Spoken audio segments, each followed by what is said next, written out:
Good morning, good morning. Text class अब फिर continue कर रहे हैं। टेक्स्ट क्लास में हम लोग बेसिक सीखे थे। बेसिक के बाद फिर सीखे थे रेजिडेंस स्टेटस। स्टेटस ही आज कंटिन्यू करेंगे। स्टेटस में हम लोग सेक्शन 6(1), सेक्शन 6(6) ये दोनों डिस्कस किए थे। बेसिक कंडीशन किसी का भी स्टेटस देखना है तो 6(1) और फिर additional condition for ordinary resident 6(6) के बारे में डिटेल्स बताए थे। एक और होता है deemed deemed resident, deemed to be resident. तो उसके लिए जो कंडीशंस था वो हम लोग डिस्कस करेंगे, प्लस हम लोग आज क्वेश्चंस भी सॉल्व करेंगे। ठीक है, तो आज का क्लास में वही सब देखते हैं। थोड़ा सा रिकैप करेंगे। क्या रिकैप करेंगे? जो लास्ट सीखे थे हम लोग, लास्ट क्या सीखे थे उसमें आ रहा हूँ। अगर इंडिविजुअल है, फॉर इंडिविजुअल मान लिए थे मिस्टर एक्स इंडिविजुअल, और मिस्टर एक्स का स्टेटस के लिए क्या देखे थे? Either he is resident of India, या वो होगा रेसिडेंट ऑफ इंडिया, और रेसिडेंट नहीं है तो non resident of India. Either resident of India, otherwise non resident of India. Okay, now resident of India के लिए बेसिक कंडीशन सेक्शन 6(1) उनको फुलफिल करना है। रेसिडेंट के लिए क्या फुलफिल करना है? बेसिक कंडीशन सेक्शन 6(1) फुलफिल करना है। राइट नाउ 6(1) में दो कंडीशन दिया गया, तो दोनों में से कोई भी एक फुलफिल करेगा। Section 6(1), there are two conditions. If any one condition fulfill, he or she was treated as resident of India. Right, और अगर 6(1) फुलफिल नहीं किया तो उनको माना जाएगा non resident of India, NRI. ठीक है, अगर 6(1) फुलफिल कर ही लिया तो 6(1) के बाद देखेंगे एक और कंडीशन है 6(6), एडिशनल कंडीशन। वो किसके लिए एप्लीकेबल? फिर रेसिडेंट में दो पार्ट आएगा। एक और आपका ऑर्डिनरी रेसिडेंट ऑफ इंडिया और दूसरा हो गया आपका not ordinary resident of India. Sir what is ordinary resident of India? जिन लोगों ने इसमें से फिर सेक्शन 6(6) फुलफिल कर रहे, सेक्शन 6(6) फुलफिल कर रहे, उनको बोलोगे ऑर्डिनरी रेसिडेंट, और 6(6) फुलफिल नहीं कर रहे तो उनको बोलोगे नॉट ऑर्डिनरीली रेसिडेंट। ओके, तो क्या बोले? अगर 6(6) फुलफिल करता है तो ऑर्डिनरी रेसिडेंट बोलोगे, और 6(6) फुलफिल नहीं करता है तो उनको क्या बोलोगे? Not ordinary resident. But condition 6(1) होना चाहिए तभी 6(6) देखोगे। 6(1) नहीं फुलफिल किया, 6(6) देखना ही नहीं है, वो एनआरआई हो जाएगा। ओके, अब जो कंडीशन डिस्कस किए थे, बेसिक कंडीशन 6(1) क्या डिस्कस किए थे ना हम लोग का? ऑलवेज असेसमेंट ईयर में प्रीवियस ईयर का देखोगे, असेसमेंट ईयर 24-25, तो इसमें previous year 23-24। Person satisfy any one of the following two basic condition. First condition क्या है 6(1) के लिए? ठीक है, उनको फिजिकली इंडिया में रहना होगा एटलीस्ट कितना? 182 डेज। अगर 182 डेज इंडिया में रह गए तो 6(1) फुलफिल हो गया। इसका सेकंड कंडीशन देखना ही नहीं है, कोई भी एक फुलफिल करने से चलेगा। अगर 1 फुलफिल नहीं किया तो उनके लिए देखोगे सेक्शन 6(1) का सेकंड कंडीशन। सेकंड कंडीशन क्या बोल रहे हैं? ही और सी मस्ट बी इन इंडिया, मतलब इंडिया में रहना चाहिए उनको एटलीस्ट कितना दिन? 60 days. 60 days previous year India में रहना चाहिए, और 60 डेज प्रीवियस ईयर इंडिया में रह गया, उसके साथ साथ प्रीवियस ईयर मतलब ये previous year 23-24 current previous year, और इससे पहले जो 4 प्रीवियस ईयर 23-24 से पहले, उसमें टोटल 365 डेज भी उनको रहना होगा। ठीक है ना? तो सेकंड कंडीशन में सिर्फ 60 डेज नहीं, प्रीवियस ईयर 60 डेज 23-24 में, और बिफोर दैट प्रीवियस ईयर, इससे पहले जो 4 प्रीवियस ईयर था, मतलब 22-23, 21-22, 20-21, 19-20, इस ये जो 4 लास्ट प्रीवियस ईयर, उसमें टोटल कितना? 365 डेज फिजिकली इंडिया में रहना होगा। तो सेकंड और फर्स्ट कोई भी एक फुलफिल कर रहे हैं तो 6(1) फुलफिल हो गया, तो उनको क्या बोलोगे? रेसिडेंट ऑफ इंडिया, और अगर नहीं किया तो नॉन रेसिडेंट। क्लियर है ना? यस, अब आ जाते इस ये जो बेसिक कंडीशन, इसमें कुछ एक्सेप्शन है, और ये एक्सेप्शन में ही आएगा आपका डिम्ड डिम्ड रेसिडेंट। ठीक है, तो एक्सेप्शंस क्या है? एक्सेप्शन में बोला कोई इंडियन, ये 3 कैटेगरी है, ये 3 डिफरेंट पर्सन के लिए हम लोग क्या मानेंगे ना, उनको बेसिक कंडीशन का सिर्फ फर्स्ट फुलफिल करना है, सेकंड जो 60 डेज है फुलफिल करना नहीं है। मतलब उनके लिए 60 डेज भी 182 डेज कर दिए। ठीक है ना? सेकंड कंडीशन नहीं रखे, बोल दिया 60 days should be 180 days, instead of 60 it should be 182 days. अरे 182 हो गया तो फर्स्ट तो फुलफिल हो जाएगा, तो सेकंड का तो ऑप्शन ही नहीं है ना, ऑप्शन आएगा ही नहीं। तो सिंपल आप बोल सकते हो कंडीशन 3% के लिए क्या होगा, सिर्फ फर्स्ट कंडीशन देखोगे, सेकंड कंडीशन नहीं देखोगे। क्या कंडीशन किस किस के लिए अप्लाई होगा? एक, अगर कोई इंडियन, इसके लिए अप्लाई हो रहा है, अगर कोई इंडियन वो इंडिया छोड़े, सिटीजन इंडिया का, उन्होंने इंडिया छोड़े, क्यों छोड़े? एम्प्लॉयमेंट पर्पस, सर्विस सर्विस के लिए इंडिया छोड़े, आउटसाइड इंडिया सर्विस के लिए इंडिया छोड़े। दूसरा, कोई इंडियन ओरिजिन, जो इंडियन ओरिजिन मतलब इंडियन सिटीजन, अच्छा दूसरा बोले इंडियन सिटीजन, ये भी इंडियन सिटीजन, लेकिन वो इंडियन शिप में as a crew members join किए, इंडियन शिप में काम करते, इंडियन सिटीजन इंडियन शिप में काम करते एज ए क्रू मेंबर्स, उनके लिए भी एक्सेप्शन है। और थर्ड, अगर इंडियन ओरिजिन जो बाहर में रहता है बहुत दिन से, फोर फादर फादर चले गए थे और वहीं पे उन लोग रहने लग गए और अभी भी वहीं पे है, लेकिन उन लोगों ने इंडिया आ रहे परमानेंटली रहने के लिए नहीं, इंडिया आ रहे क्यों ना, इंडिया विजिट करने के लिए, टूर करने के लिए। कोई बोल रहा है अरे दादाजी थे इंडिया से, चलो वो अभी अमेरिका में है, अफ्रीका में है, अब सोच रहे चलो एक बार दादाजी का कंट्री घूम ले आते, तो यह इंडिया आया विजिट करने के लिए, तो इस केस में भी ये बेसिक कंडीशन का सेकंड कंडीशन नहीं देखोगे, ओनली फर्स्ट देखोगे, 182 डेज अप्लाई करोगे, राइट? यस, ये हो गया सेक्शन 61। और 66, जो अगर 61 फुलफिल कर लिया तो उनके लिए फिर देखोगे वो फिर 66 फुलफिल करता है या नहीं। 66 में दो कंडीशन है, इसमें दोनों ही फुलफिल करना है, उसमें आइदर फर्स्ट और second, but in this case 66 में दो कंडीशन दोनों ही फुलफिल करना होगा। क्या कंडीशन है? एक तो बोल रहे हैं person must fulfil 61 at least 2 years, मतलब वो रेसिडेंट फुलफिल करेगा, 61 क्या था, रेसिडेंसी फुलफिल करना है, तो उनको कम से कम 2 साल लास्ट 10 प्रीवियस ईयर में से 2 इयर्स एटलीस्ट उनको सेक्शन 61 मतलब रेसिडेंट फुलफिल करना होगा, राइट? मतलब वही 182 डेज या 60 डेज जो भी कंडीशन था वो फुलफिल करना होगा। और इसके साथ साथ एक और देखना है, उनको लास्ट 7 प्रीवियस ईयर में, मतलब करंट प्रीवियस छोड़ दो, इससे पहले जो 7 साल था, उस 7 प्रीवियस ईयर में फिजिकली इंडिया में रहना होगा 730 डेज। ओके, ये दोनों ही फुलफिल करना है। अगर दोनों ही फुलफिल करते तो उन्होंने 66 फुलफिल करेगा, और नहीं किए तो 66 फुलफिल नहीं करेगा। ओके, अब 66 फुलफिल कर लिए तो उनका स्टेटस क्या हो जाएगा, और ऑर्डिनरी स्टूडेंट ऑफ इंडिया। 61 मतलब क्या हो रहा है, 61 फुलफिल किए तो भी ना 66 फुलफिल किए, 61 66 दोनों फुलफिल कर रहे हैं तो ordinary student of India. Only 61 fulfil किए लेकिन 66 नहीं किए तो not ordinary student of India, not ordinary student of India. और अगर मतलब रेसिडेंट लेकिन नॉट ऑर्डिनरी स्टूडेंट, और 61 फुलफिल नहीं किए तो non resident of India. Okay, तो इसको हम यहाँ टाइम टेबल के हिसाब से बताए थे, प्रीवियस ईयर में कितना दिन रहना है, 182 डेज से अबव हो गया तो फिर इसमें 60 180 देखना नहीं है तो फुलफिल हो गया, और प्रीवियस ईयर में 182 डेज नहीं हुआ तो इस केस में प्रीवियस ईयर में कम से कम 60 से 181 डेज रहना होगा, और लास्ट 4 प्रीवियस ईयर में टोटल मिला के 365 डेज रहना होगा, तो 61 फुलफिल हो जाएगा। ठीक है ना, 61 के लिए देखोगे, और 66 के लिए लास्ट 10 प्रीवियस ईयर में से, लास्ट 10 प्रीवियस ईयर में से क्या होगा, लास्ट 7 प्रीवियस ईयर में 730 डेज रहना है, और लास्ट 10 प्रीवियस ईयर में एटलीस्ट 2 ईयर 61 फुलफिल करना, मतलब बेसिक कंडीशन रेसिडेंट फुलफिल करना है, राइट? ये था कंडीशन अब लोग का रेसिडेंशियल स्टेटस के लिए। यहां तक मैंने डिस्कस किए थे, तो आज के क्लास में हम लोग अब देखेंगे डीम्ड रेसिडेंट किसको बोलोगे। ठीक है, आज हम लोग क्या देखेंगे, conditions for deemed resident of India. Conditions,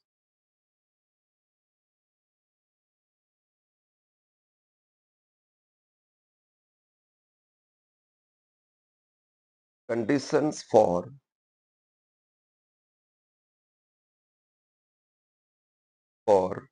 resident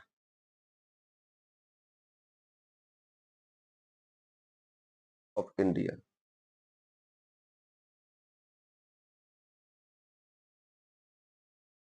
conditions for deemed resident of India. अब सॉरी, डीम्ड रेसिडेंट किसके लिए एप्लीकेबल होगा, एक एक condition, it is applicable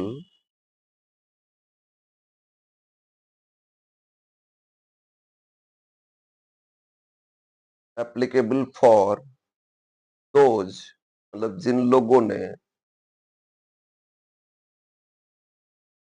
who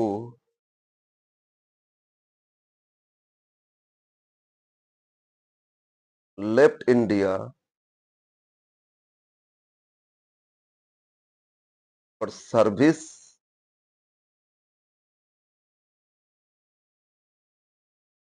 outside India. First है वो लिखे थे ना जो बाहर जा रहे हैं उनके लिए 6-1 का ओनली फर्स्ट कंडीशन लगता है, सेकंड नहीं लगता है। ठीक है, तो उनके लिए डीम्ड रेसिडेंट का भी एक प्रोविजन आया और ये फाइनेंशियल ईयर 2020-21 से आया। इससे पहले अमेंड किया गया। ठीक है, 1961 कंपनी सॉरी आपका इनकम टैक्स एक्ट है, उसमें अमेंड किया गया था स्टेटस के लिए डीम्ड रेसिडेंट। तो ये एप्लीकेबल हो रहा है किसके लिए? Those who left India for service outside India, और दूसरा जो Indian origin and for Indian origin, तो जो इंडियन ओरिजिन रिसाइडेड कहाँ रहते? Outside India.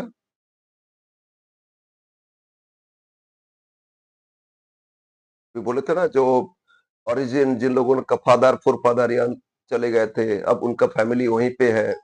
ठीक है, फैमिली वहीं पे है, तो उनके लिए हो रहे Indian origin resided outside India, came India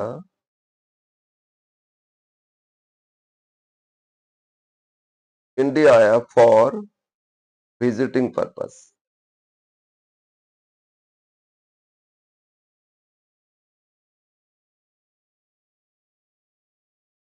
ठीक है, इंडिया क्यों आया? विजिटिंग पर्पस के लिए आया। तो ये दो कंडीशन देखोगे उनके लिए, सॉरी दो कंडीशन नहीं, ये दो इन इन दो इस पर्सन इन पर्सन लोगों के लिए ये अप्लाई होगा। तो क्या बोले? एक जिन लोगों ने बाहर गया सर्विस के लिए, इंडियन है एक्चुअली लेकिन बाहर गया सर्विस के लिए, और दूसरा जिन लोगों ने बाहर रहते इंडियन ओरिजिन लेकिन वो इंडिया है विजिटिंग के लिए, तो इनके लिए डीम्ड रेसिडेंट का एक कंडीशन अप्लाई होगा। ठीक है, तो थर्ड थर्ड क्या कंडीशन है?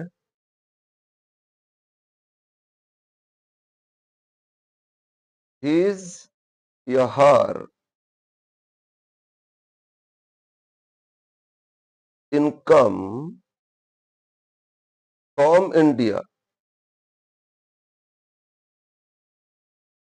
मतलब आउटसाइड सोर्स से नहीं, इनकम फ्रॉम इंडिया। उनका टोटल इनकम बाहर से इंडिया से हो सकता है, लेकिन इसमें इंडिया से कितना अर्न करे वो मैटर करेगा। अगर उनका इनकम फ्रॉम इंडिया मतलब excluding income from outside India, income from India rupees 15 lakh और मोर, 15 लाख और मोर किसके लिए अप्लाई हो रहा है? अगर कोई इंडियन जिन्होंने कोई इंडियन जिन्होंने कहा रहता है बाहर रहता है, बाहर गया सर्विस के लिए, या इंडियन ओरिजिन जिन लोगों ने रहते हैं बाहर इंडिया विजिट के लिए, अगर इन लोगों का इनकम इंडिया से अर्निंग्स कितना हो रहा है? 15 लाख और ज्यादा, तो इस केस में बाय डिफॉल्ट और डीम्ड रेसिडेंट होगा। ठीक है, वो इंडिया में नहीं भी रहे, इस प्रीवियस ईयर में नहीं भी आया, ठीक है, तो भी बाय डिफॉल्ट और डीम्ड रेसिडेंट होगा। अब फिर उसके बाद उसमें देखेंगे और वो मतलब नॉट ऑर्डिनरी रेसिडेंट तो हो ही जाएगा, रेसिडेंट मतलब नॉट रेसिडेंट हो जाएगा, ऑर्डिनरी नहीं। इसके बाद अगर उन्होंने प्रीवियस ईयर में कितना दिन, जो 60 डेज था ना सेकंड कंडीशन में, उसमें 60 डेज की जगह 120 डेज इंडिया में आ गया प्रीवियस ईयर, 120 डेज, उनके लिए 60 डेज नहीं, उस केस में 120 डेज आ गया इंडिया में, तो फिर उनका स्टेटस रेसिडेंट भी हो सकता है, उसके लिए जिस कंडीशन था वो फुलफिल होगा। ठीक है, 120 डेज रह गया तो उनका स्टेटस क्या हो जाएगा? रेसिडेंट, ऑर्डिनरी रेसिडेंट हो जाएगा। तो अब आ जाते हैं पॉइंट सी के बाद डी लिखते हैं, क्या हो रहा है? तो इनके लिए अगर इनकम कितना हो गया इंडिया से 15 लाख और अब आउटसाइड इंडिया से कितना अर्न कर रहे हैं वो देखना नहीं है। अच्छा, इनकम फ्रॉम इंडिया मतलब सोर्स ऑफ इनकम इंडिया। ठीक है, इनकम फ्रॉम इंडिया मतलब क्या हो रहा है? Income accrue in India, source of income कहां से? इंडिया से। ओके, तो इस केस में इस पर्सन को बाय डिफॉल्ट माना ही जाएगा डीम्ड रेसिडेंट, चाहे वो प्रीवियस ईयर में 0 डेज इंडिया में आया विजिट करने के लिए, फिर भी वो कब माना जाएगा, deemed resident, but not on resident. Okay, अब ये लिखो डी में। तो दैट पर्सन, ये जो पर्सन है, ओहो पेन में problem, that person considered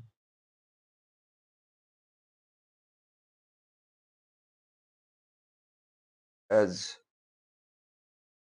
deemed resident of India, क्या कंसिडर किया जाएगा, deemed resident of India by default, मतलब वो डीम्ड रेसिडेंट माना ही जाएगा। अब उन्होंने ऑर्डिनरी होगा या नॉट ऑर्डिनरी रेसिडेंट, इसके लिए देखेंगे प्रीवियस ईयर मतलब 23-24 इंडिया विजिट किए थे या नहीं, विजिट किए थे तो कितना दिन थे, और विजिट नहीं किए तो क्या, ठीक है, नहीं किए तो भी डीम्ड रेसिडेंट माना जाएगा। तो अब लिखो इसमें, तो उनको बाय डिफॉल्ट क्या माना जाएगा, डीम्ड रेसिडेंट ऑफ इंडिया माना जाएगा। अब इस केस में दो सिचुएशन हो रहे हैं, वो प्रीवियस ईयर इंडिया विजिट ही नहीं किए, if he or she was not visited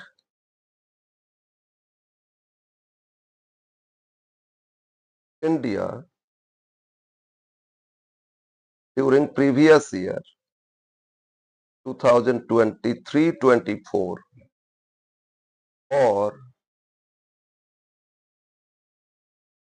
एक तो India visit, not visited India during 23-24, आए नहीं थे इंडिया में, और विजिटेड इंडिया,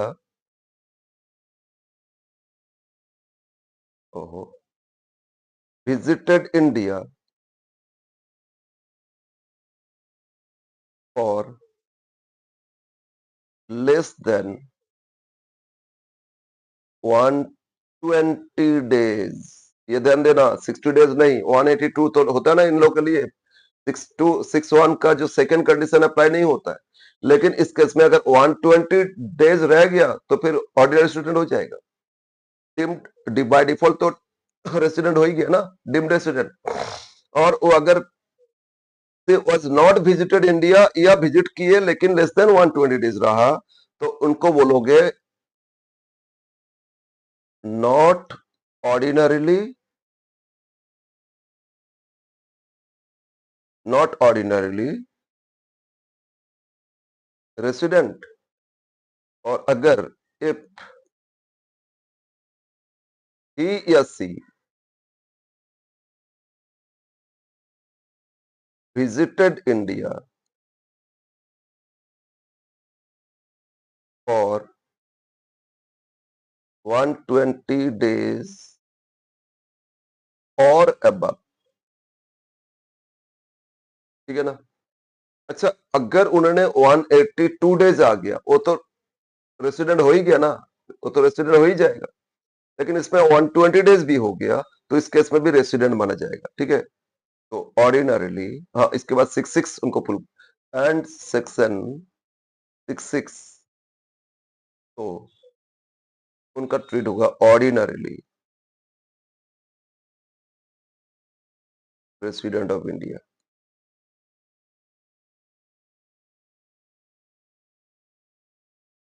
ठीक है, समझ में आया। तो ये था आपका रेसिडेंशियल स्टेटस। सर स्टेटस देखते हैं क्यों, अच्छा इस स्टेटस के बारे में एक दो क्वेश्चन हम लोग करते, फिर आगे टैक्स इंसिडेंट्स का पार्ट में आएंगे। तो अब क्या समझना है, ये जो स्टेटस काउंट की कैलकुलेशन की है ना, स्टेटस कैलकुलेशन क्यों किया जा रहा है, एक्चुअली उनका इंडिया में कितना इनकम पे इनको टैक्स देना होगा, इनकम तो उन्होंने बाहर भी कर रहे हैं, यहाँ भी कर रहे हैं, है ना। कोई इंडिया में ऑलवेज रहता तो इंडिया तो अर्न कर रहे हैं, बाहर से भी कुछ अर्न कर सकते हैं, तो कौन सा इनकम पे उनको टैक्स देना होगा, ठीक है। कोई और which income is taxable in India, वो इंसिडेंट्स बोलते हैं, वो इंसिडेंट्स के लिए स्टेटस देखा जाता है, ठीक है, यस। अब हम लोग इससे कुछ क्वेश्चंस ले रहे हैं, एक क्वेश्चन हम ले रहे हैं डीम्ड रेसिडेंट रिलेटेड, जो आया था लेटेस्ट एग्जाम में 2023 का। कौन सा पेपर आया था, 2023 ऑनर्स में ये पेपर आया था। एक क्वेश्चन हम बता रहे हैं 23 ऑनर्स का। हम क्वेश्चन एक बार शॉर्ट में लिख के दे रहे हैं। क्या क्वेश्चन दिया था? फर्स्ट क्वेश्चन से आया था इसमें 23 ऑनर्स क्वेश्चन 1। अगर आप लोग के पास पेपर है तो ये देख सकते हो, नहीं तो हम इसमें शॉर्ट में लिख के दे रहे हैं। मिस्टर अंकुश, इंडियन सिटीजन और has been carrying on a profession in Singapore. तो सिटीजन इंडिया का एक प्रोफेशन में और सिंगापुर में, ठीक है ना, where he was not liable to pay any tax। अच्छा, सिंगापुर में लेकिन कोई टैक्स उनका ये नहीं लगता है। He left India first time on 2019। तो अनु मिस्टर ए मान लेते हैं, मिस्टर ए अंकुश इसमें नाम था, लेफ्ट इंडिया और सिंगापुर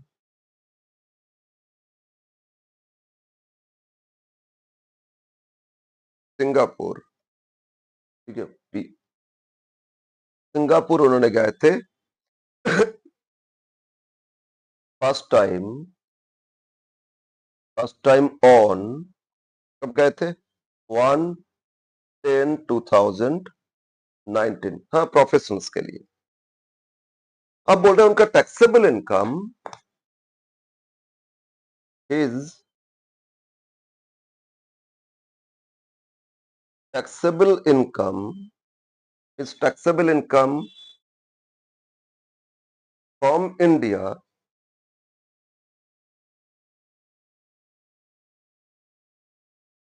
during 2023-24, मतलब प्रीवियस ईयर, रुपीज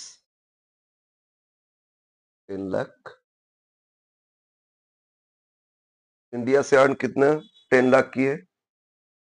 अरे तो 15 से कम हो गया। अरे नहीं, पूरा लिखने दो हमको question. 10 lakh and rupees 8 lakh 8 lakh from profession in Singapore, from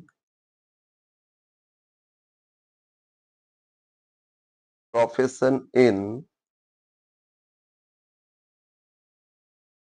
Singapore, 8 lakh from profession Singapore, ठीक है। ये प्रोफेशन सेटअप है इंडिया में, and the profession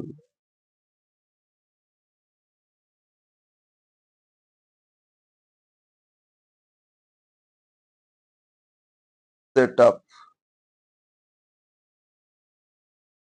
in India, मतलब एक्चुअली इनकम तो सोर्स तो इंडिया से हो गया ना।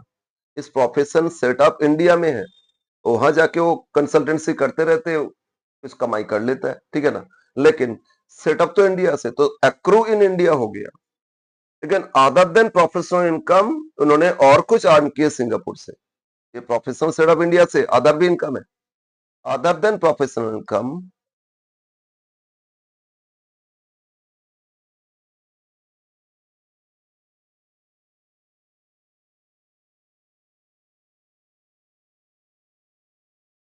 he earned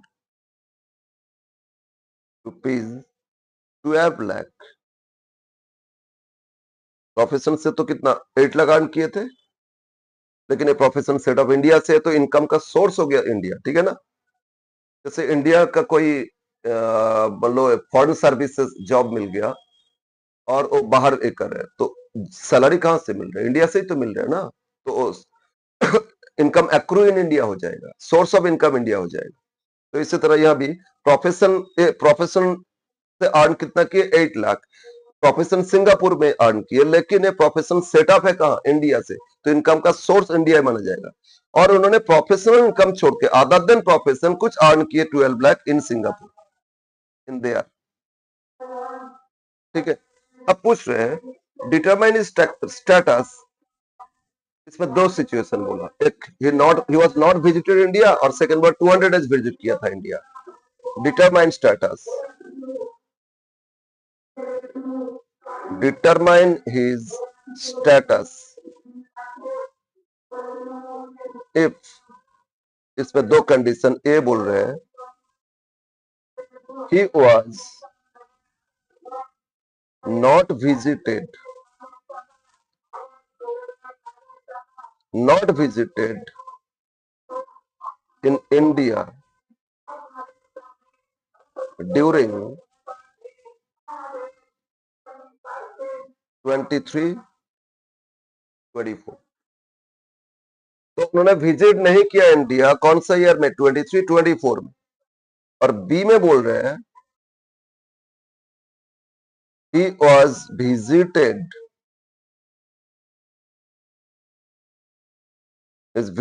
India during 23-24 for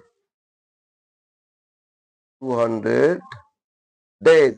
बस ये था क्वेश्चन, 5 मार्क्स में क्वेश्चन आया था। ओके यस, तो इसमें आपको बताना है जो मिस्टर अंकुश हम और ए लिखे तो उनका स्टेटस क्या होगा प्रीवियस ईयर 2023-24 मतलब असेसमेंट ईयर 24-25, राइट।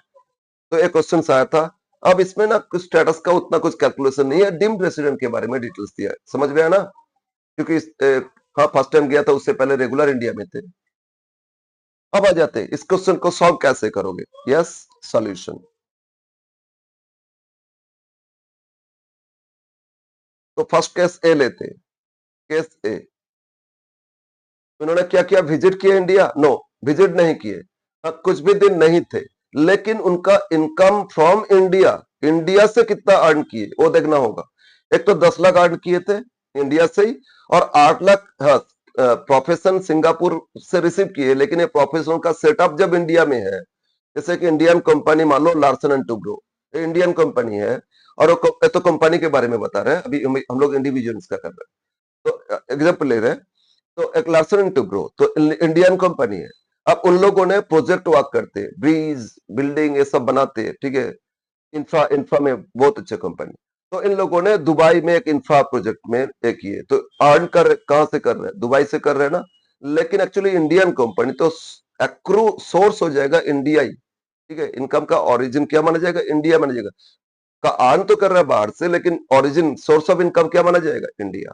तो लिख लेते हैं total income from India, his total income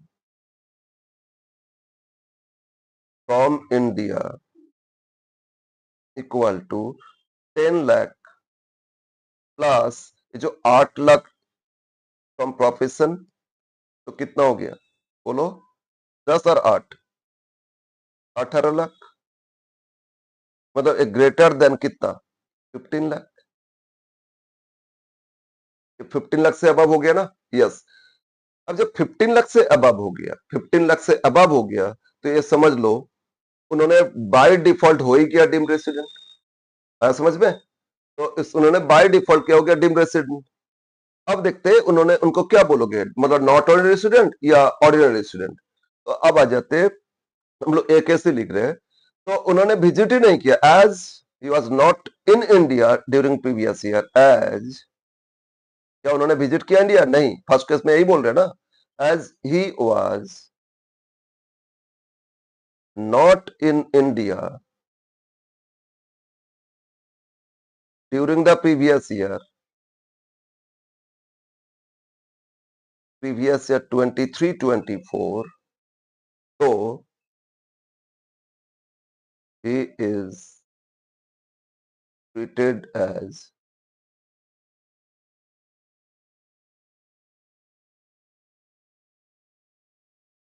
deemed resident but not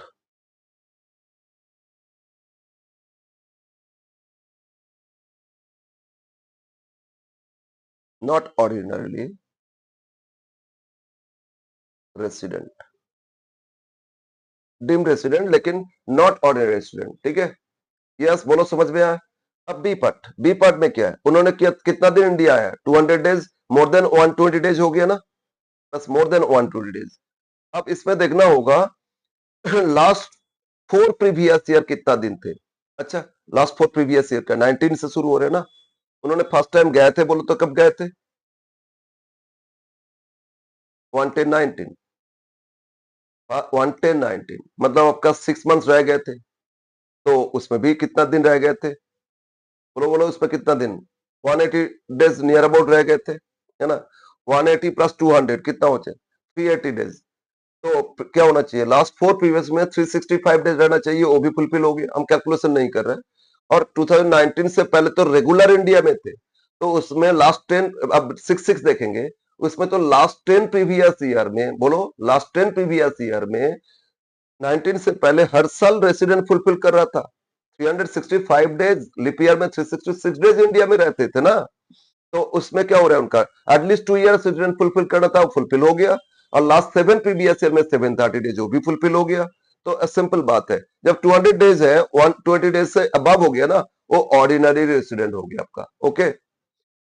now as he visited India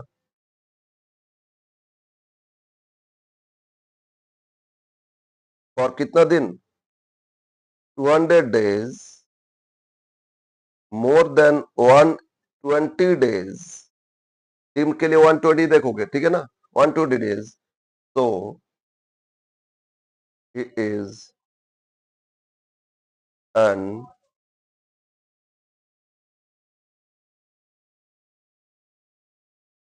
ordinarily resident.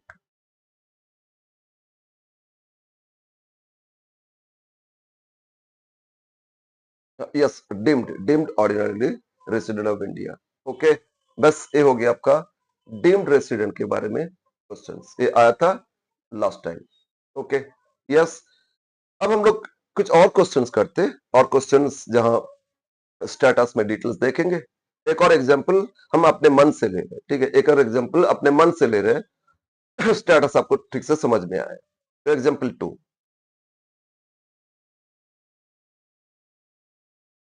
Example 2, मान लो mister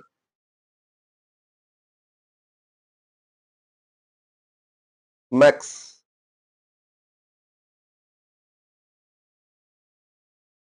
UK citizen. Mr. Max, actually foreign national, UK citizen, came India during IPL from last 8 years for 100 days visit each year। तो इन्होंने mister max, मान लो हो सकता है कोई coaching staff हो या जो भी हो, ठीक है? वो हर साल आईपीएल में इंडिया आते, हर साल आईपीएल में इंडिया आते, और वो लास्ट 8 ईयर से आ रहे हैं इंडिया। और लास्ट 8 ईयर से इंडिया जब आते, कितना दिन आते, कितना दिन यहाँ रहते? 100 डेज विजिट करते ईच ईयर। हाँ, हो सकता है कहीं पे कम बेसी है और उस पर डिटेल्स दिया नहीं, इसमें एवरेज बेसिस दे दिया आपको। 100 डेज इंडिया विजिट करते। तो बताओ आपका इनका स्टेटस क्या होगा? Find status, find his residential status, residential status for the assessment year. Assessment year को शॉर्ट में ए ईयर लिख रहे हो, प्रीवियस तो पी ईयर लिखेंगे, ठीक है ना? असेसमेंट 2024-25। तो 24-25 में उनका स्टेटस क्या होगा, ये आपको बताना है। समझ में? यस। तो हम लोग देखते हैं क्या इन्होंने, क्या इंडियन ओरिजिन इंडिया है घूमने के? नहीं बोला, नहीं बोला। यूके सिटीजन बोला, इंडियन ओरिजिन के बारे में कुछ नहीं बताया इसने। सेकंड, क्या इंडिया से बाहर गया सर्विस के लिए? नहीं, वो भी नहीं है। थर्ड, क्या इंडियन इंडियन शिप में काम करते इंडियन सिटीजन? वो भी नहीं है। तो नॉर्मल केस है भाई।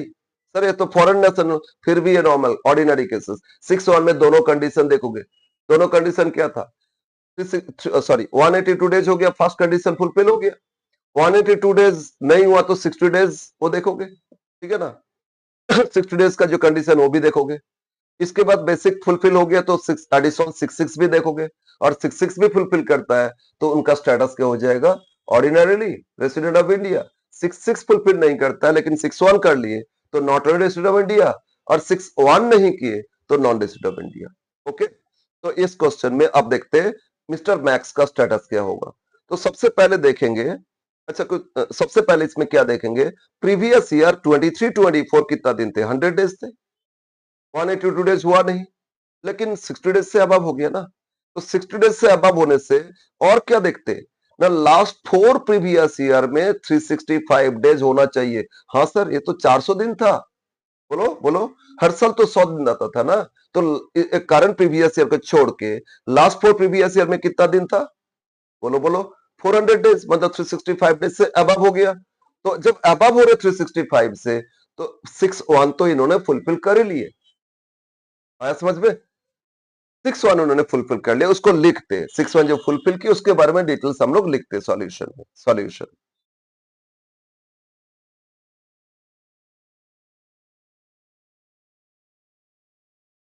During the previous year 2023-24, previous year 23-24, he was in India 100 days, more than 60 days, and 400 days in last 4 previous year,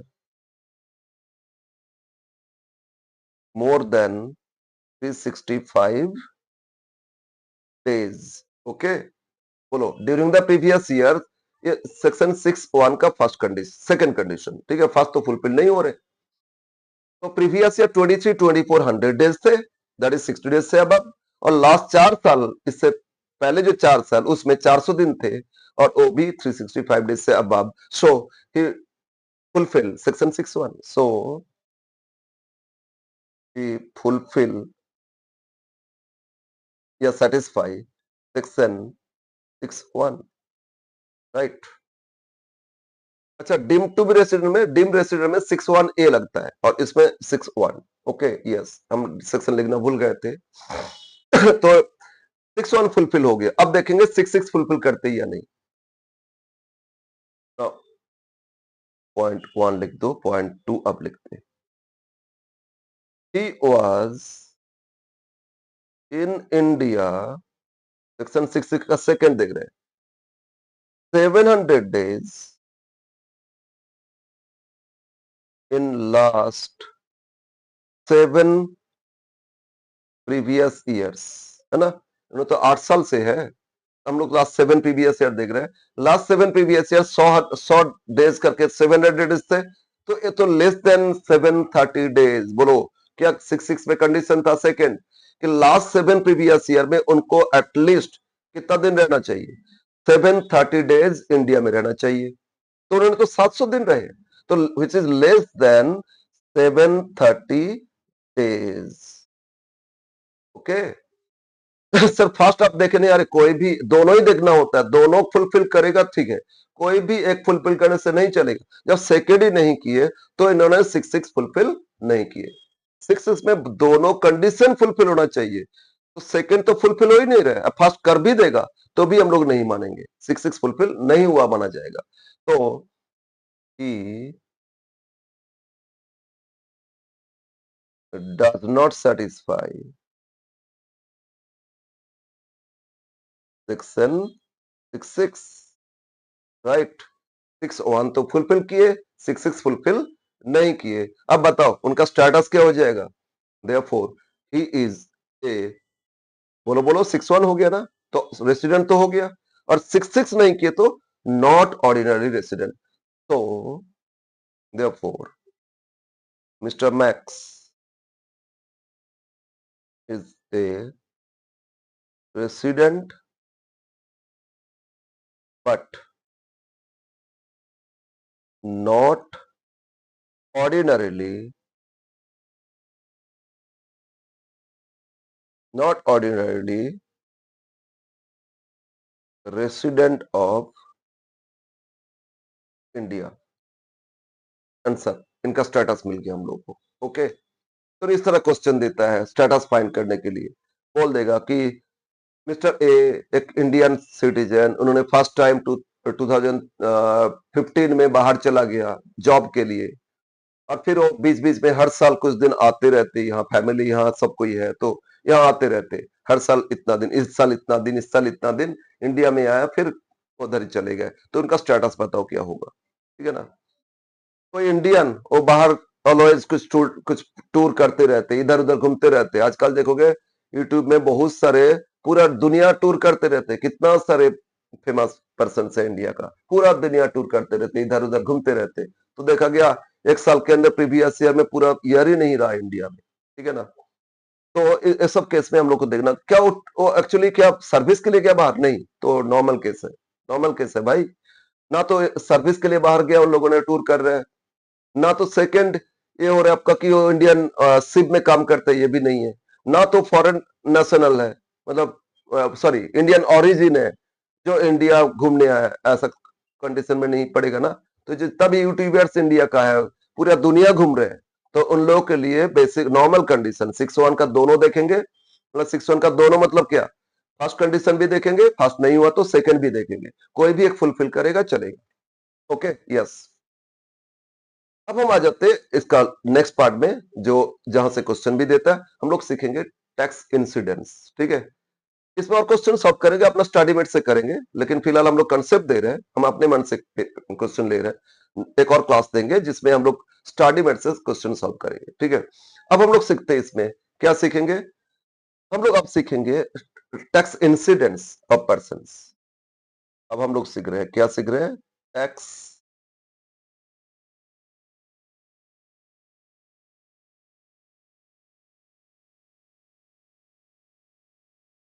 tax incidence.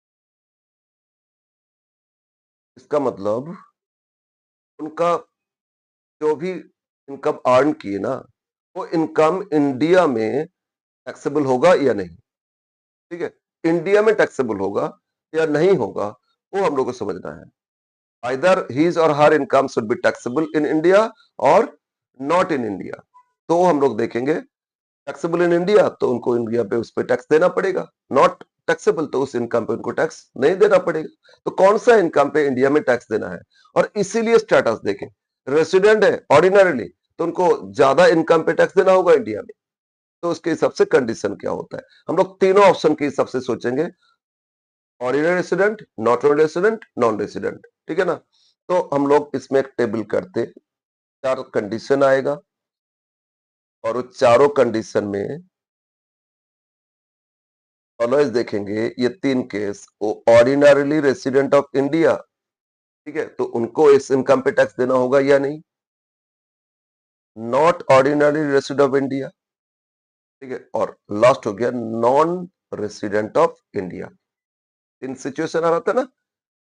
तो कौन सा इनकम पे इंडिया में देना होगा, कौन सा इनकम पे इंडिया में नहीं देना होगा, ये हम लोग देखेंगे। तो इसके लिए हम लोग चार सिचुएशन में आएंगे, सिचुएशन ए, इस तरह चार सिचुएशन में जो चीज डिस्कस करेंगे पहले वो एक बार समझाते हैं। अब जो इनकम अर्न किए, इनकम अर्न किए कमाए, वो इंडिया से अर्न किए या बाहर से अर्न किए, ये देखेंगे। मतलब इनकम का सोर्स एक्रू इन इंडिया और आउटसाइड इंडिया, वो मैटर करेगा, उस पर टैक्सेबिलिटी आएगा। क्या बोले, इनकम का सोर्स एक्रू इन इंडिया और आउटसाइड इंडिया, मतलब ओरिजिन ऑफ इनकम इंडिया या बाहर, इसको हम लोग एक टर्म यूज करेंगे, एक्रू इन इंडिया या source of income in India. और दूसरा, इनकम रिसीव कहां किए, ठीक है, सोर्स कहीं से भी हो सकता है, रिसीव कहां किए, इंडिया में रिसीव किए या बाहर में रिसीव किए। रिसीव करना और अर्न करना दोनों में डिफरेंस है, रिसीव कहीं से, अर्न कहीं से भी कर सकते, रिसीव किसी और जगह कर सकते।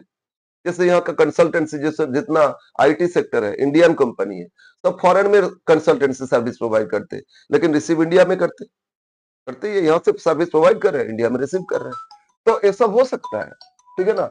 तो हम लोग मेनली इसमें देखेंगे इनकम सोर्स और रिसीव। ठीक है ना। तो हम फर्स्ट लिख रहे हैं, first case, if income accrue in India accrue मतलब क्या बोले थे, बोलो? सोर्स फ्रॉम,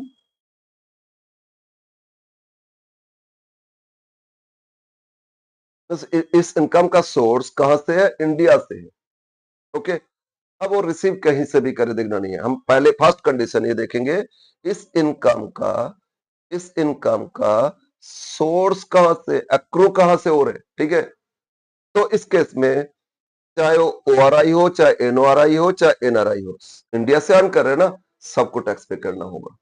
ये जो जितना प्लेयर खेलने आया आईपीएल में, है ना, कितना करोड़ों रुपया कमा के लेके जा रहा है, तो उस पे उन लोग को इंडिया में टैक्स देना ही पड़ेगा। उनका स्टेटस तो ओआरआई एनओआरआई नहीं होगा ना, एनआरआई बना जाएगा, नॉन रेसिडेंट ही होगा।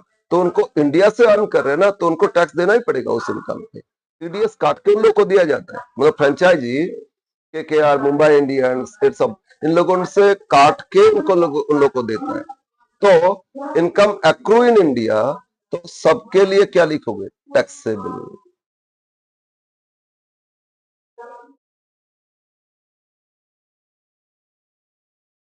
तो जो भी अर्न किए इंडिया में क्या हो जाएगा? वो टैक्सेबल हो जाएगा, मतलब उस इनकम पे टैक्स देना है इंडिया में, ठीक है ना? यस। नाउ सेकंड केस में अब आते हैं, फर्स्ट बोले थे accrue, B, if income received in India,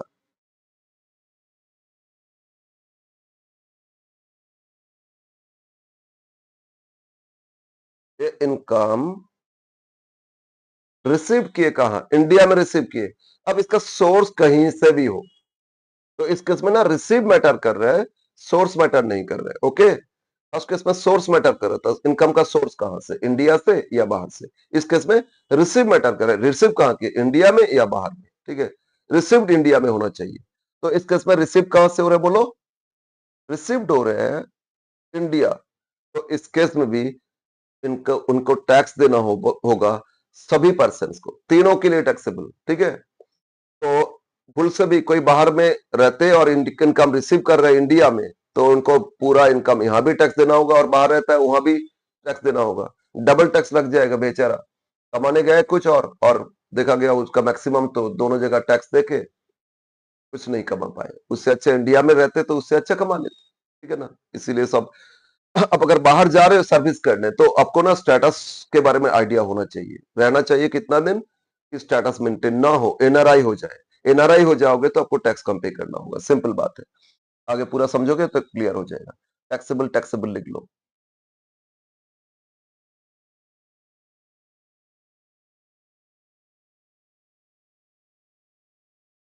तो इस केस में भी सबको टैक्स देना होगा इंडिया में। ओके, अब आ जाते थर्ड केस, सिचुएशन सी। अब ऐसा है, इनकम सोर्स भी आउटसाइड इंडिया और रिसीव भी आउटसाइड इंडिया, ठीक है ना? इन दोनों में इंडिया में ही सब हो रहा था ना, सोर्स और रिसीव दोनों ही इंडिया में हो रहा था। अब इसमें इनकम का सोर्स आउटसाइड इंडिया और रिसीव भी बाहर की है, तो ये थर्ड कैटेगरी में आएगा। और ये इनकम, बिजनेस इनकम, जो जिस बिजनेस को कंट्रोल इंडिया से किया जा रहा है, ये थर्ड कैटेगरी आएगा। If income accrue and received, actually capital letter नहीं होना चाहिए, लेकिन ट्रेस देने के लिए हम ये एक्रू और रिसीव दोनों इंपॉर्टेंट पॉइंट है, तो इसलिए accrue and receive both outside India.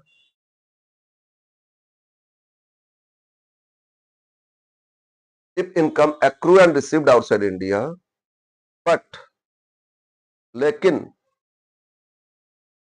It is a business income,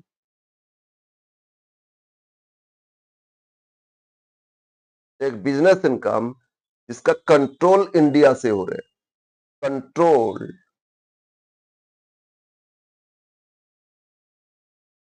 from, मतलब उनका बिजनेस इंडिया में भी है और उसी बिजनेस से सारा डिसीजन लिया जाता है, ठीक है ना? तो if income accrue and received outside India, but it is a business income controlled from India, तो इस केस में एक सिर्फ एनआरआई को रिलीफ दिया गया, नॉट टैक्सेबल। क्या बोले? एनआरआई के लिए ये होता है नॉट टैक्सेबल। इनको टैक्स नहीं देगा, जिनका स्टेटस एनआरआई हो जाएगा ना उनको देना नहीं होगा। लेकिन अगर वो ओआरआई हो गया, एनओआरआई हो गया, तो टैक्स तो देना है। ठीक है, इंडिया में भी देना पड़ेगा, प्रॉब्लम उधर भी देना होगा, इधर भी देना होगा, कमा रहे ना उधर, रिसीव भी किया उधर, वहां का भी तो टैक्स रूल होगा ना। यस, तो इसमें टैक्सेबल लिख दो और इसमें भी टैक्सेबल लिख दो। तो अगर बाई चांस आप बाहर से अर्न कर रहे हो, ठीक है ना, तो आप इंडिया में कम आओगे। आओगे तो उतना दिन आओगे ताकि आपका स्टेटस एनआरआई ना बने। और इंडिया से भी आप अर्न कर रहे हो 15 लाख से ज्यादा, तब तो और फंसते हैं। तो बाय डिफॉल्ट आपको डीम्ड रेसिडेंट माना जाएगा। Okay, next case, last case D. Last D क्या हो रहा है आपका? अब इनकम एक्रू एंड रिसीव बोले थे, कहां से बोलो? आउटसाइड इंडिया, इसमें भी यही आएगा। लेकिन सी में एक और जोड़ दिए थे कि बिजनेस इनकम इंडिया से कंट्रोल हो रहा था। तो डी में क्या होगा ना, income accrue received outside India, लेकिन ये हो सकता है बिजनेस इनकम, लेकिन कंट्रोल इंडिया से नहीं हो रहा है। या हो सकता है कोई और income, house hold income, salary income, कोई और इनकम जो बाहर अक्रूअर, बाहर रिसीव किए, तो वो फोर्थ कैटेगरी में आएगा। ठीक है ना। तो मतलब सी छोड़ के, सी में जो बिजनेस इनकम कंट्रोल इंडिया उसको छोड़ के और कोई इनकम का, चाहे सोर्स हो, कोई हेड्स का हो, कोई और सोर्स हो, और कहां से हो रहा है आपका? बाहर से हो रहा है और बाहर में रिसीव किए, तो आएगा डी कैटेगरी में। तो इफ इनकम, अरे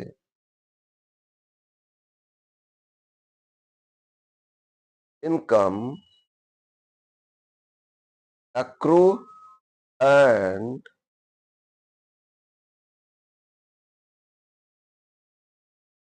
received, income accrue and received, कहां बोलो, कहां accrue और received आ रहा है? Received outside India।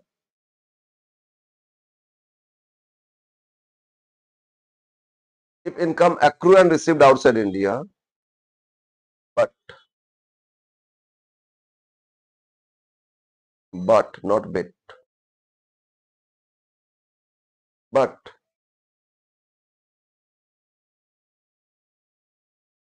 is not a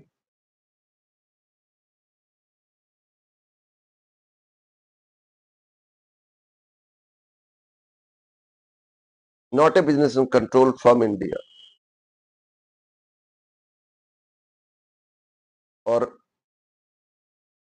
any other heads of income। हम लोग सीखे थे 5 हेड्स बिजनेस नहीं भी हो सकता है, या कोई और हेड हो सकता है, वो इसी डी कैटेगरी में आ जाएगा। और बिजनेस अगर है, बिजनेस इनकम है, लेकिन उसका कंट्रोल इंडिया से नहीं है, तो डी कैटेगरी में आएगा। और वही बिजनेस कंट्रोल फ्रॉम इंडिया है तो कैटेगरी सी में आ जाएगी। ओके, तो इस केस में क्या हो रहा है? इस केस में ना उनको मतलब सिर्फ ओआरआई को टैक्स देना होगा, तो ओआरआई को टैक्स देना होगा, बाकी दोनों को टैक्स नहीं देना होगा इंडिया में। तो मतलब इस केस में कि अगर जिनका स्टेटस ओआरआई हो गया, बेचारा फंस गया, तो सारा इनकम पे इंडिया पे टैक्स देना होगा। और वो तो बाहर भी देना पड़ रहा है, तो क्या कमाएगा, खाएगा क्या? प्रॉब्लम है ना। टैक्सेबल, और इसमें नॉट टैक्सेबल, और इसमें भी नॉट टैक्सेबल। ये था हम लोग टैक्स इंसिडेंट्स। ओके, अब क्वेश्चन में क्या करोगे? क्वेश्चन में कैसे देगा ना, आपको बोल सकता है कोई भी दो सिचुएशन, मिस्टर रॉय उन्होंने बाहर गया और बाहर सर्विस कर रहे, इंडिया में भी आया, या उन्होंने इतना बाहर से इनकम अर्न किए, इंडिया से इतना अर्न किए, इंडिया में कुछ डिपॉजिट था उससे इंटरेस्ट मिला, इंडिया से कुछ गिफ्ट मिला, एक्सेट्रा एक्सेट्रा, बहुत सारे इनकम दे देगा। अब बताना होगा आपको उनका इनकम कितना टैक्सेबल होगा।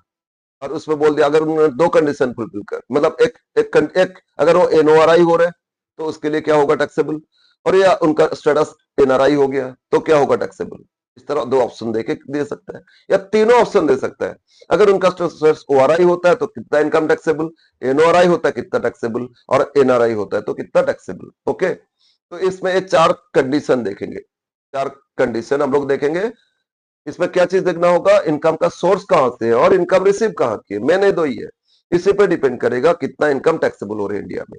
और एक चीज बता देते इसमें, ये जो रिसीव बोले ना, मतलब फास्ट रिसीव, रिसीव मतलब fast receive, not remittance. Remittance को इसमें टैक्स देखा नहीं जाएगा। Sir what is remittance? Remittance का मतलब होता है ना, पहले हम कुछ रिसीव किए, बाद में भेजे। देखोगे इस साल ना इंडिया को सबसे हाईएस्ट रेमिटेंस मिला, 111 कितना, 111, अरे बिलियन डॉलर्स, अरे कितना, 111 बिलियन डॉलर्स रेमिटेंस मिला इंडिया को इस साल। वर्ल्ड का हाईएस्ट, मतलब चाइना में बहुत ज्यादा पहले रहते थे बाहर में, उन लोगों ने करते थे। अब चाइना खुद वहाँ इंडस्ट्रियल बेल्ट है, तो इंडस्ट्री डेवलप हो गया, तो उतना ज्यादा नहीं। अभी रेमिटेंस उन लोग का कम हो गया, या बहुत सारे अदर्स कंट्री जितना है उन लोग का रेमिटेंस इतना नहीं है। लेकिन इंडिया का रेमिटेंस सबसे ज्यादा हुआ, मतलब इंडियंस लोगों ने बाहर अर्न भी कर रहे हैं और इंडिया को भेज भी रहे हैं। ओके, तो इससे बेनिफिट इंडिया को मिल रहा है, डॉलर आया है ना। डॉलर जितना आएगा इंडिया में, तो इंडियन इकोनॉमी स्ट्रांग होगा। मतलब they are nationalist, actually India को ग्रोथ के लिए उन लोगों का बहुत ज्यादा इंपॉर्टेंस है।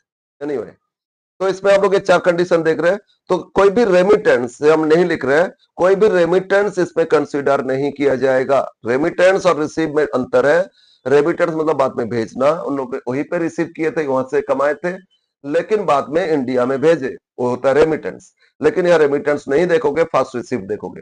ओके, समझ में आया? यस। तो इसके हिसाब से हम लोग क्वेश्चन करते हैं। एक क्वेश्चन फिर ले रहे हैं हम, और तो हम लोगों का ये स्टेटस का मोटा मोटी डिटेल्स रूल्स कंप्लीट हो जाएगा, और एक क्लास और देंगे जिसमें कुछ क्वेश्चन सॉल्व करेंगे अपना स्टडी मेट से, तो ये चैप्टर कंप्लीट हो जाएगा। राइट, तो एक और एग्जांपल लेते हैं। ये अपने मन से ही दे रहा हूं एग्जांपल। राइट, एग्जांपल लिखो। एग्जांपल इंसिडेंट्स लेके क्वेश्चन 1, ठीक है। Find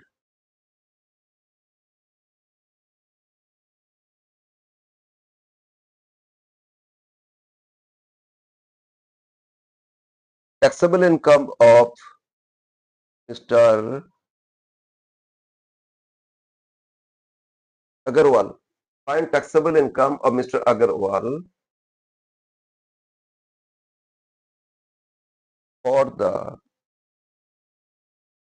assessment year 24-25 if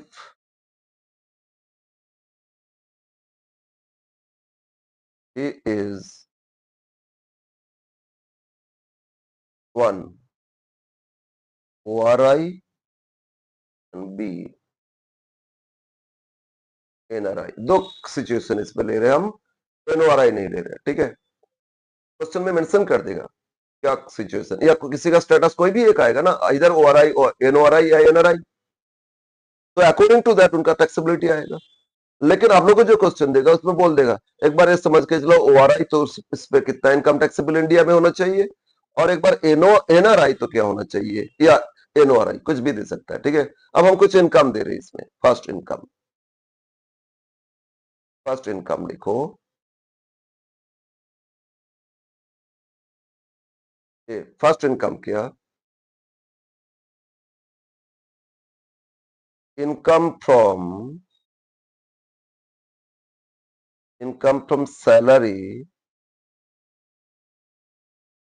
salary in USA rupees 12 lakh, Indian currency में कन्वर्ट करके हम लिख रहे सब, ठीक है।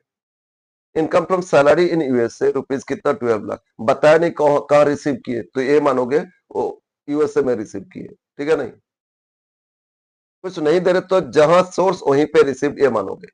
सोर्स आउटसाइड तो अब मान लोगे तो आउटसाइड ही है। अगर बोल दिया रिसीव्ड इन इंडिया तो बस ठीक है।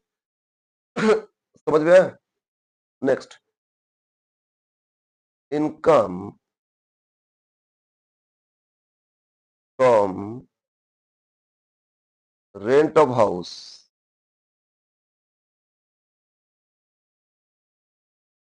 इन इंडिया, इंडिया हाउस से रेंट मिला rupees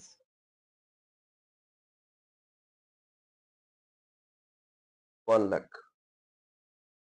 rent from house in India कितना? 1 lakh. Okay. C.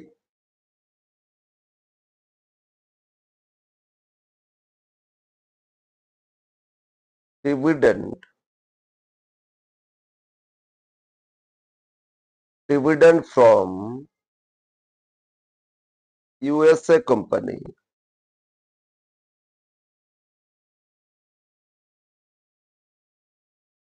24,000 received there। USA company से डिविडेंड मिला और रिसीव भी वहीं पे किए। D.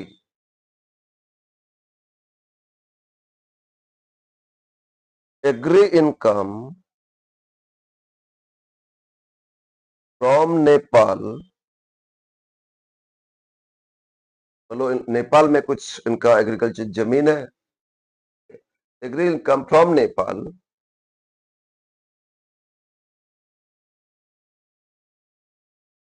Received in India 60,000। Business income. Business income from USA rupees 3 lakh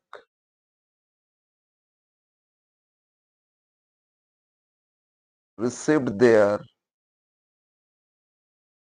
but business was controlled from India। ठीक है, तो इन्होंने बिजनेस इनकम यूएसए से अर्न की है कितना? 3 लाख। रिसीव भी किया यहीं पे, लेकिन इस बिजनेस का कंट्रोल हो रहा था कहां से? इंडिया से।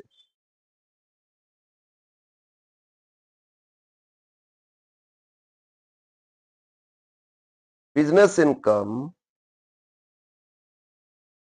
From India 2 lakh 2 lakh received in USA and business was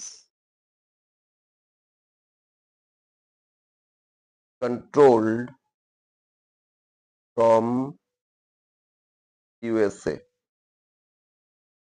okay, and last एक और ले लेते हैं।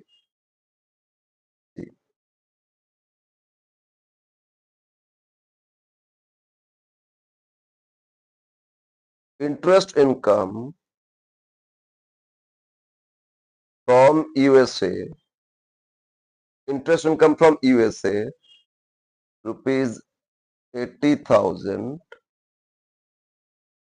ब्रैकेट में दे रहे अच्छा 60% received in इंडिया। ओके, बस ये है क्वेश्चंस। आपको बताना है ये जो अग्रवाल मिस्टर अग्रवाल का इतना सारा इनकम देखोगे, कुछ इनकम का सोर्स आउटसाइड इंडिया है, कुछ इनकम का सोर्स इंडिया है, कुछ इनकम रिसीव किया इंडिया में, कुछ इनकम रिसीव किया आउटसाइड इंडिया। तो इसके हिसाब से इनका टैक्सेबिलिटी क्या होगा इंडिया में? अगर एक बार उनका स्टेटस ओआरआई होता है तो कितना इनकम पे उनको टैक्स देना होगा, टैक्सेबल इनकम कितना? और उनका स्टेटस एनआरआई होता है तो फिर उस केस में भी कितना इनकम पे उनको टैक्स देना होगा, ये हम लोग को फाइंड करना है। टैक्स इंसिडेंस क्वेश्चन में ना 5 या 4 ऐसे एडजस्टमेंट दे देगा, एंट्रीज बोल देगा, और उसके हिसाब से बताना है आपको उनका टैक्सेबल इनकम कितना। समझ में आया?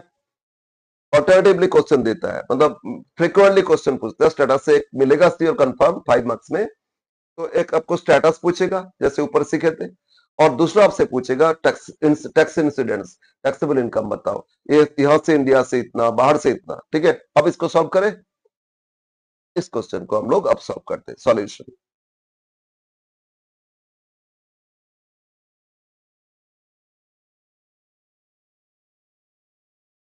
taxable income of Mr. Agarwal.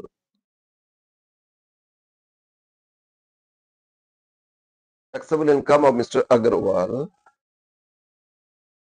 for the assessment year 24-25 relating to previous year 23-24. और इसमें दो सिचुएशन है ना, एक बार उनका स्टेटस ये माना जा रहा है एनआरआई, और एक बार क्या माना जा रहा है ओआरआई। एक हो गया ओआरआई, एनओआरआई इसमें नहीं दिया, ठीक है ना। एक और क्वेश्चन ले लेंगे एनओआरआई का जिसमें है, तो पर्टिकुलर्स। अब ये सब एक एक करके लिखते जाएंगे। और ये जो चार कंडीशन बताए, ये चार कंडीशन के हिसाब से आपको देखना होगा वो इंडिया में टैक्सेबल हो रहा है या इंडिया में टैक्सेबल नहीं होगा, ठीक है ना। तो फर्स्ट टू क्या था, एक्रूड इन इंडिया और रिसीव्ड इन इंडिया। ये तो सबको इंडिया में टैक्स देना होगा, चाहे किसी कोई भी उनका स्टेटस कुछ भी स्टेटस हो जाए, ठीक है ना। और थर्ड और फोर्थ ये समझना होगा कौन सा ऑप्शन में आ रहा है, उसके हिसाब से आपका आंसर आएगा, ठीक है। Yes, let us start. तो ए पार्ट क्या बोला था, इनकम फ्रॉम सैलरी यूएसए। तो बोलो तो इनकम का सोर्स कहां से है, सोर्स हो रहा है आउटसाइड इंडिया। रिसीव कहां की, आउटसाइड इंडिया। तो कौन सा कैटेगरी में आ रहा है बताओ, income from salary in USA, तो वहीं पे रिसीव किया माना जाएगा ना। तो आप बताओ इसमें ये जो चार आया, source outside India, received outside India, तो क्या फर्स्ट केस में आ रहा है accrued India, no. Second received India, no. तो फर्स्ट और सेकंड में नहीं है। क्या थर्ड में आ रहा है business income control from India, no. तो ऑब्वियसली डी में आया। तो डी में आया तो ओआरआई के लिए टैक्सेबल होगा और एनआरआई के लिए नॉट टैक्सेबल। समझ में है ना। तो ये आप लिखोगे income from salary in USA, A part salary income from USA.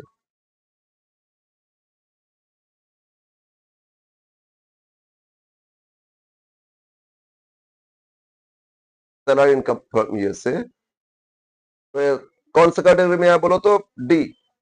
D तो किसके लिए टैक्सेबल होता है, बोलो बोलो, only ORI taxable, NORI NRI not taxable. तो ये 12 लाख जो कमाए यूएसए से, इंडिया में उस पे टैक्स पे करना पड़ेगा, यहां नील आया समझ में। अब इसी तरह सब लिखते जाओ। B, rent house hold income कहां से, इंडिया से। अरे इंडिया तो सोर्स हो गया ना, एक्रूड इंडिया। तो सबको टैक्स देना होगा इसमें। तो rent income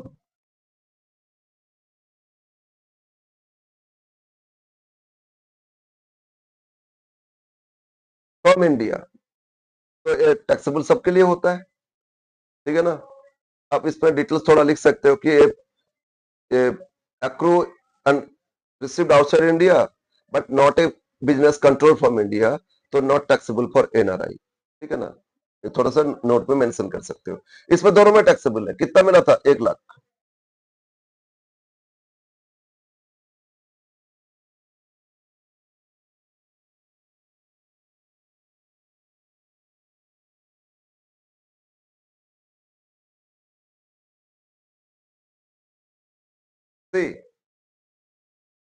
dividend from USA company receive there. अच्छा, ये डिविडेंड भी फॉरेन का है और रिसीव कहाँ किए, वहीं पे रिसीव किए। तो अब बताओ इसमें ये जो चार कंडीशन बताए थे ए बी सी डी, इसमें से किस में आ रहा है, बोलो बोलो। Accrued India no, received in India no, accrued और रिसीव्ड आउटसाइड इंडिया ये तो हाँ, लेकिन ये बिजनेस नहीं है तो डी में आ गया फिर। और डी में आ गया तो ओआरआई में टैक्सेबल हो जाएगा ना, dividend from USA there, dividend, sorry,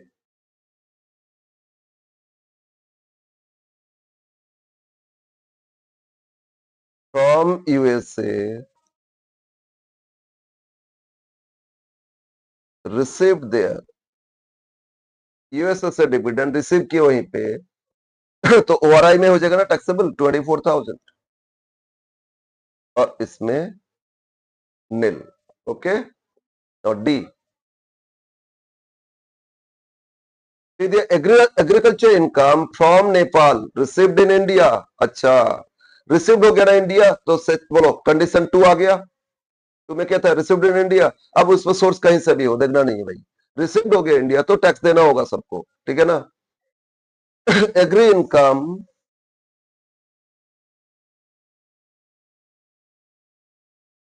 from Nepal received in India.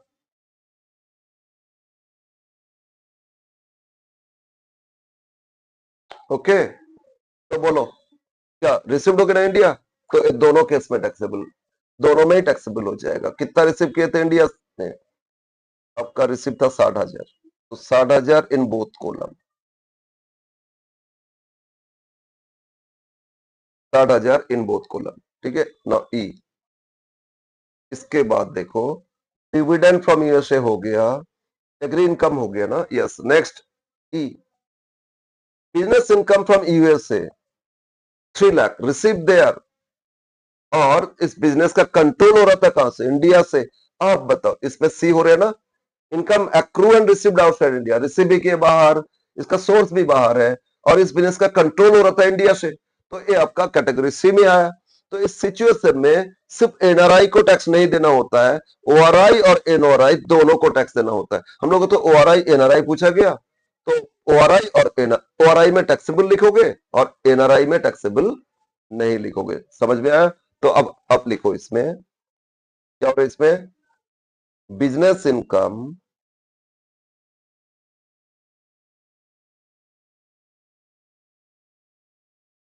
From USA और इसका कंट्रोल फ्रॉम इंडिया, ठीक है ना। बिजनेस इनकम यूएसए से, लेकिन इस बिजनेस का कंट्रोल कहां से हो रहा था, इंडिया से, और इसमें इनकम है कितना, 3 लाख। तो बताओ कौन सा, एनआरआई में टैक्सेबल नहीं, ओआरआई और एनओआरआई दोनों में टैक्सेबल, लेकिन हम लोग कर रहे हैं ओआरआई, तो इसमें लिख दो 3 लाख। आया ना समझ में ना। एफ, एफ जी, दो और है बस।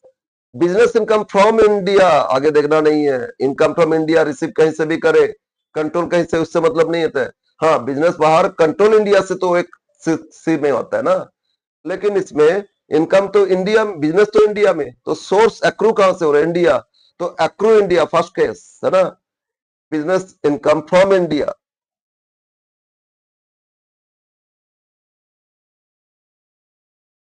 बिजनेस इनकम फ्रॉम इंडिया, आप रिसीव कहीं से भी करे भाई, इंडिया से इनकम अर्न करे तो टैक्स देना होगा इंडिया में, 2 लाख। ठीक है, कितना इनकम था बिजनेस इनकम इंडिया से, 2 लाख, और सबको टैक्स देना है इसमें। एंड लास्ट वन, जी, इसमें क्या दिया देखो, इंटरेस्ट इनकम, कुछ लोन दिए या इंटरेस्ट जमा रखे, इंटरेस्ट इनकम मिला from USA, interest income USA से है, लेकिन 60% रिसीव्ड हो गया इंडिया, अरे फंस गए बेचारा, 60% रिसीव्ड हो गया ना इंडिया में, तो इंडिया में रिसीव्ड हो गया तो दोनों, सबको टैक्स देना होगा इसमें। तो हाँ, इसमें हेड लिख दो, income, interest income from USA, उसके नीचे दो अलग अलग शो करेंगे, ठीक है। इंटरेस्ट इनकम फ्रॉम यूएसए,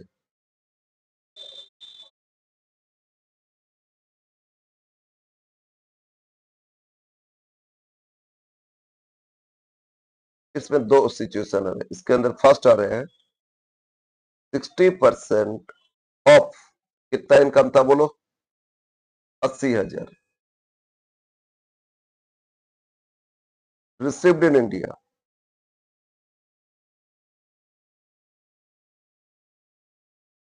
ठीक है ना। 80,000 का 60% करो, 48,000 इंडिया में रिसीव कर गए, कर लिए तो फंस गए बेचारा, टैक्स तो दोनों को दे, दोनों सबको ही देना पड़ेगा इसमें इंडिया में, लेकिन 40% ऑफ 80,000 रिसीव्ड आउटसाइड इंडिया। अब बोले जो 40% कौन सा कैटेगरी में आ रहा है, चार कंडीशन, फोर्थ आ रहा है ना, source outside India, received outside India, not a business income control from India, तो कंडीशन 4, तो उसमें कंडीशन 4 में क्या सिर्फ ओआरआई में टैक्सेबल होता है और बाकी दोनों में नहीं, तो ओआरआई में टैक्सेबल हो जाएगा 40% करो 32,000, लेकिन इनको टैक्स देना नहीं है, तो इसीलिए स्टेटस सीखना जरूरी होता है, इंसिडेंट्स जानना जरूरी होता है। आपका स्टेटस के हिसाब से इंडिया में देखो, अगर ओआरआई बन गए तो सारा इनकम पे टैक्स देना होगा, टैक्स काट लेगा, इतना इनकम में से मैक्सिमम टैक्स आपको पे करना पड़ेगा। ओके, यस, ऐड कर लोगे टैक्सेबल इनकम।